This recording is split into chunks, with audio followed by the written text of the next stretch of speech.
Hi everyone, welcome to my channel. Guys, आज मैं Taekook fan fiction my mute husband के part 14 explain करने वाली हूँ। So let's get started. कुछ ही मिनटों में वेटर बिल लेकर हाजिर हो जाता है। तेंग बिल पे करके गुकी के साथ रेस्टोरेंट छोड़ दिया। रेस्टोरेंट के बाहर खड़े गार्ड कहता है, सर मैं आपके लिए कार लेकर आता हूँ। तयंग कहता है, ओके। तभी गुकी कहती है, नो नीड। तयंग, मैं कार में नहीं जाना चाहती। मैं इतने अच्छे मौसम में तुम्हारे साथ इन सड़कों पर थोड़ी देर चलना चाहती हूँ। तयंग गार्ड को कार निकलने से मना कर देता है। तयंग कार रेस्टोरेंट में ही छोड़ दिया और कार ड्राइव भी नहीं किया। दो रिच पर्सन रात के इस टाइम पर रोड पर आम इंसान की तरह पैदल चल रहा था। दोनों ऑर्डिनरी पीपल और फिर एक दूसरे को ही देख रहा था। गुक्की टैंक के ऊपर से एक पल के लिए भी आंखें नहीं हटा पा रही थी। दोनों चलते हुए किसी नाइट मार्केट के पास से गुजर रहा था। नाइट मार्केट में रात के इस टाइम में भी बहुत ज़्यादा भीड़ था। कई यंग लोग वह खाना खाने आ रहे थे और कई लोग वापस जा रहे थे। इस मार्केट में हर तरह के स्ट्रीट फूड मिलता है। गुकी को अचानक उस पर इंटरेस्ट आ जाता है और वह तुरंत तयंग का हाथ पकड़कर खींचते हुए कहती है, तयंग चलो वहाँ चलते हैं। ये देखने में बहुत ज़्यादा मज़ेदार लग रहा है। चलो चलकर कुछ क्रेव फिश खाते हैं। तयंग बिना कोई एक्सप्रेशन के कहता है, do you want to eat. Gukkie किसी बच्चे की तरह साफ आंखों से मासूमियत से तयंग के तरफ देखकर सॉफ्ट टोन में कहती है, हाँ मैं खाना चाहती हूँ, प्लीज़ चलो ना, तुम्हें भी पसंद आएगा। तयंग उसे कैसे मना कर सकता था। तयंग रोड साइड स्ट्रीट स्टॉल के पास आकर गुकी के साथ वहाँ बैठ जाता है और कुछ क्रेव फिश ऑर्डर देता है। तयंग लगभग हर तरह के फ्लेवर के क्रेव फिश का ऑर्डर देता है। खाना आते ही गुकी हाथ में जल्दी से ग्लव्स पहन लिया और तुरंत प्लेट से क्रेव फिश उठाकर सॉस में डीप करके खाने लगता है और साथ में बियर भी पी रही थी। तयंग मन ही मन सोचता है, अच्छा तो सच में अगर कोई लेडी बैड मूड में हो तो डिलीशियस फूड से इसका ट्रीटमेंट किया जा सकता है। तयंग उसे बच्चों की तरह बियर के साथ खाते हुए देखकर खुद को हंसने से नहीं रोक पा रहा था। तयंग कहता है, गुक्की आई थिंक तुम्हें और बियर नहीं पीना चाहिए, इसे छोड़ दो। गुक्की कहती है, क्यों तयंग, तुम मुझे मना क्यों कर रहे हो। बियर के साथ क्रेव फिश और भी ज़्यादा टेस्टी लग रहा है। तयंग कहता है, अच्छा तो तुम अभी भी पी सकते हो। गुक्की कॉन्फिडेंटली कहती है, क्यों नहीं। तयंग ज़बरदस्ती गुक्की के हाथ से ड्रिंक लेने की कोशिश करता है, लेकिन वो ऐसा करने में पूरी तरह से फेल हो जाता है। तेई उसे रोकना चाहता था पर नहीं रोक पाए। गुक्की तयंग की तरफ देखकर लिप्स पाउट करके कहती है, आई एम सॉरी, तुम गुस्सा मत करो, मैं अब और नहीं पीऊँगी, प्रॉमिस। ये कहकर गुक पेपर टॉवल लेकर इससे माउथ वाइप करके एक गहरी सांस छोड़कर कहती है, तेई तुमने उससे शादी क्यों की। बात करते हुए गुक अचानक फुट कर रोने लगती है।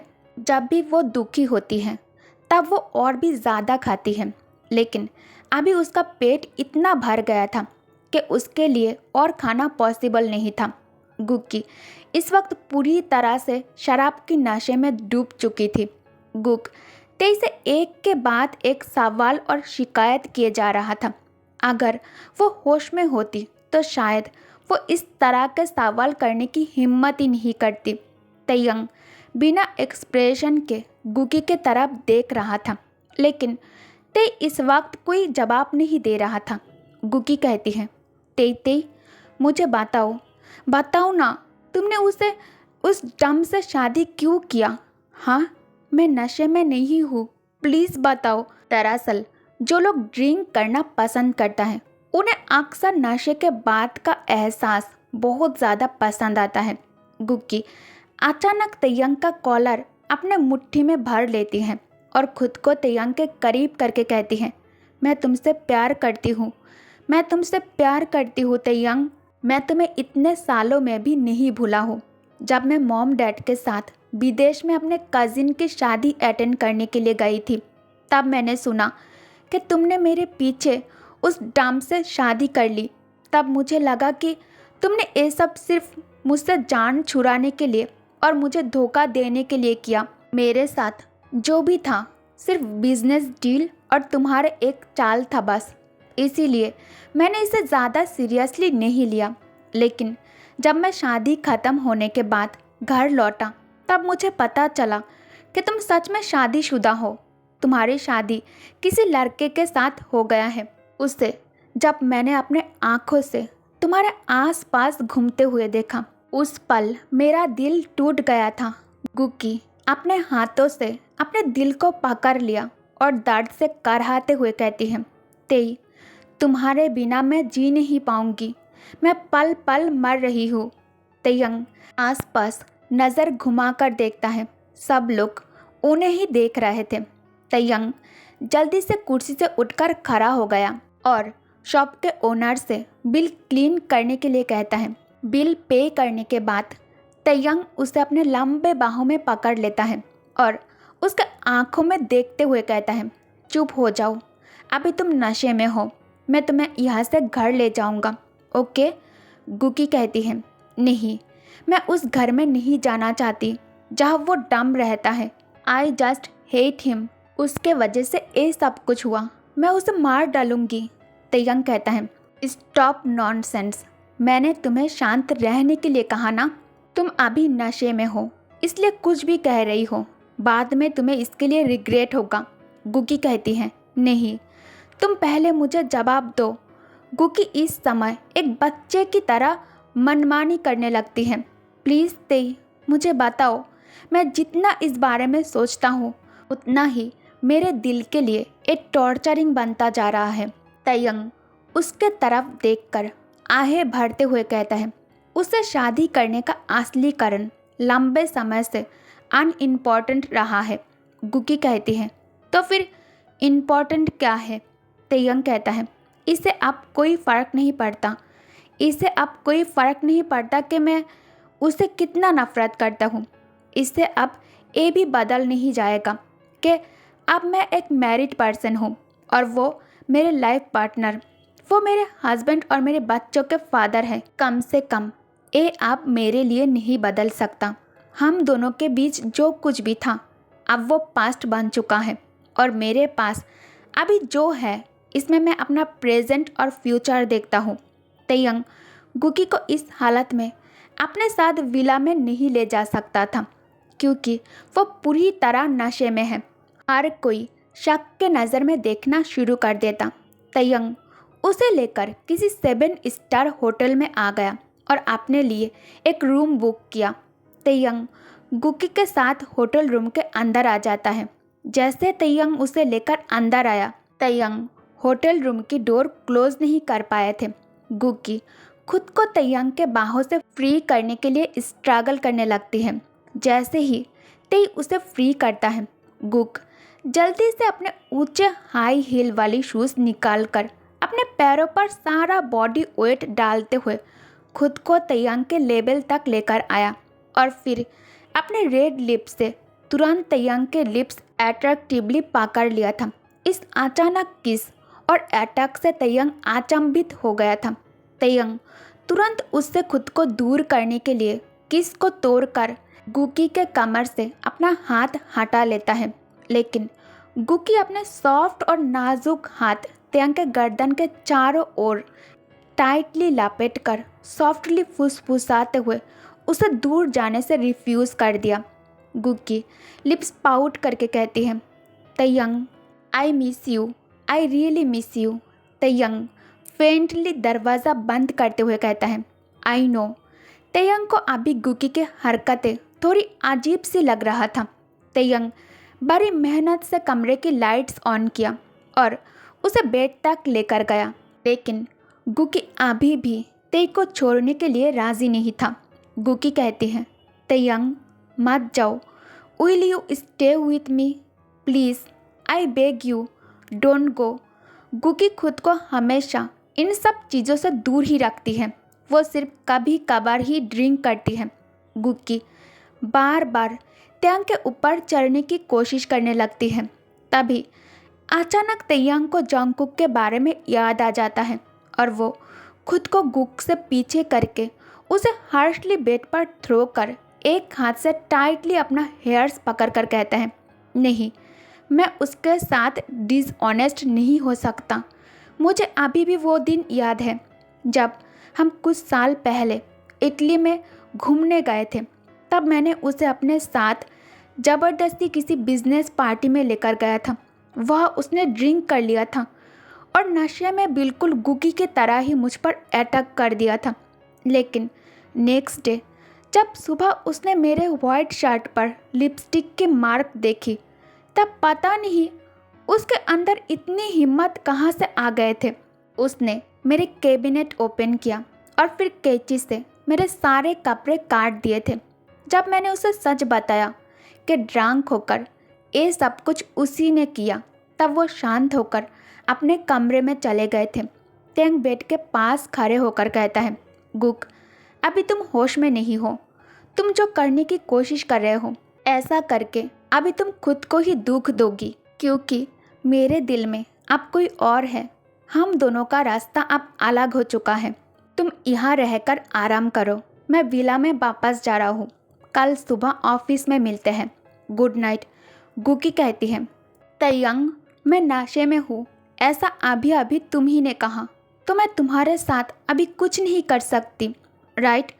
तो तुम यहाँ आज रात मेरे साथ इस कमरे में रुकने से मना क्यों कर रहे हो? क्या तुम्हें मुझसे डर लग रहा है? तेयंग कहता है, good night, see you tomorrow. ये कहकर ते गुगी को कमरे में अकेला छोड़कर होटल से बाहर निकल आता है। तेयंग कार में बैठकर गहरी गहरी सांस लेते हुए मिरर में खुद को देखकर हेयर फिक्स्ड कर लेता है। उसके बाद शर्ट चेंज कर तेजी से कार विला के तरफ भगाने लगता है। जंगकुक आयन के साथ उसके कमरे में सो गया था। आधी रात को उसे भूख लगने लगता है। जंगकुक बेड से उतरकर स्लोली स्लोली वॉक करते हुए कमरे से बाहर आ जाता है। जंगकुक किचन आकर खाने के लिए कुछ ढूंढने लगता है। तभी उसे कैंडल की स्मेल आता है। कैंडल की स्मेल उसे बहुत ज़्यादा पसंद आ जाता है। जंगकुक किचन में फ्रिज खुला छोड़कर लिविंग रूम में कॉफ़ी टेबल के ऊपर जो सेंटेड कैंडल रखा हुआ था, इसे अपने हाथ में उठा लिया और इसे डीपली इनहेल करना शुरू कर दिया था। जितना कुक इसे इनहेल कर रहा था, उसे ये उतना ही पसंद आ रहा था। तभी तेयंग पीछे से डीप वॉइस में कहता है, तुम यहाँ क्या कर रहे हो? सडनली तेयंग के वॉइस सुनकर कुकी डर जाता है और उसके हाथ से कैंडल छूटकर कारपेट पर गिर जाता है। जंगकुक तेयंग के तरफ देखकर इशारों में कहता है, मुझे इसकी स्मेल बहुत ज़्यादा पसंद है, मुझे खाने का मन कर रहा है। तेयंग कहता है, व्हाट आर यू मैड? अगर तुम्हें भूख लगी है तो आजुम्मा से कह दो, वो तुम्हारे लिए कुछ हेल्दी सा बना देगी। जंगकुक स्लोली बेंट होकर कारपेट से कैंडल उठाकर फिर से इसे स्मेल कर लिप्स के पास लेकर आता है। जैसे ही कुकी इसे अपने माउथ के अंदर डालने वाले थे, तेयंग उसका हाथ पकड़ लेता है और उसके हाथ से कैंडल छीनकर कहता है, क्या है ये सब? जंगकुक आंखों में आंसू लेकर तेयंग के ओर हेल्पलेसली देखते हुए साइन लैंग्वेज में कहता है, मैं एक खाना चाहता हूँ, इसे वापस दो। तेयंग जबरदस्ती उसे अपने बाहों में उठाकर कुकी को अपने साथ बेडरूम में लेकर आता है। तेयंग उसे बेड पर बिठाकर कहता है, इसे खाने से बेबी को नुकसान पहुँचेगा, खुद को शांत करो। अच्छा, तुम यहाँ बैठो, मैं तुम्हारे लिए मिल्क लेकर आता हूँ, ओके? तेयंग बिल्कुल भी ये नोटिस नहीं किया। अचानक जंगकुक के अंदर इतने ताकत कहाँ से आ गए। जंगकुक खुद भी ये नोटिस नहीं किया कि उसमें इतनी ताकत कहाँ से आ गया है। जंगकुक सीधा तेयंग के गर्दन पकड़ लिया और उसके ऊपर आकर बैठ गया। उसका छोटा सा चेहरा अभी स्ट्रॉबेरी की तरह लाल हो गया था। जंगकुक तेयंग के तरफ देखकर चार्मिंगली स्माइल करता है। जंगकुक लीन होकर खुद को तेयंग के चेस्ट पर गिराकर फिंगर से तेयंग के गाल पर स्ट्रोक करते हुए सीडक्टिव वे में उसे बहुत देर तक घूरने के बाद साइन लैंग्वेज में कहता है, I want to make up with you Tae, let's makeup.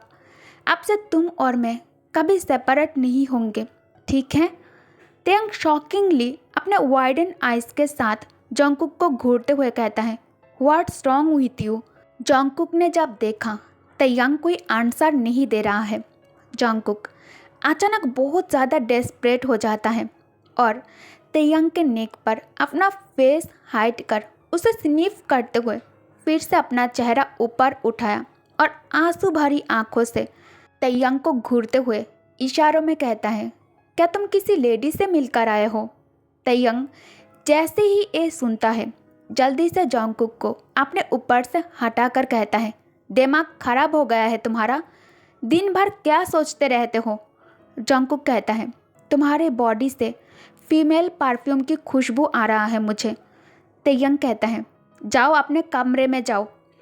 Jungkook कहता है, I want to, please stay with me forever, promise करो तुम मुझसे दूर नहीं जाओगे।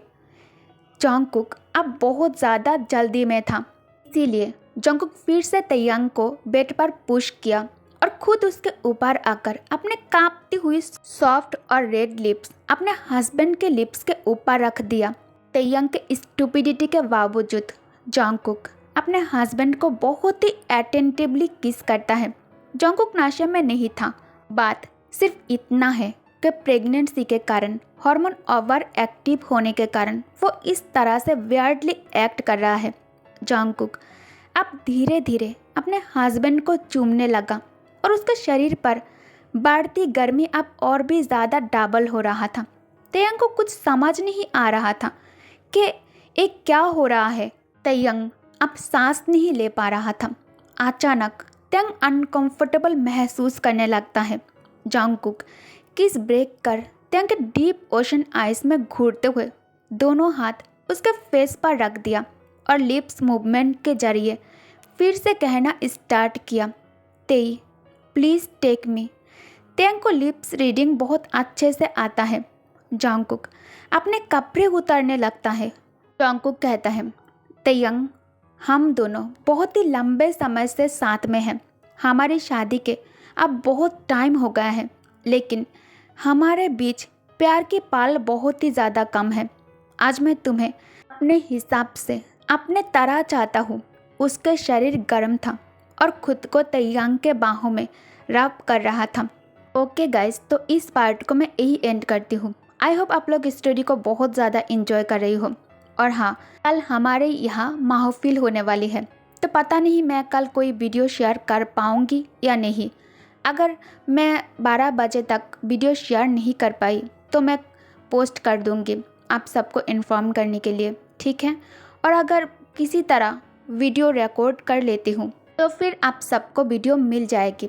Okay, thanks for watching, good night, take care, bye bye.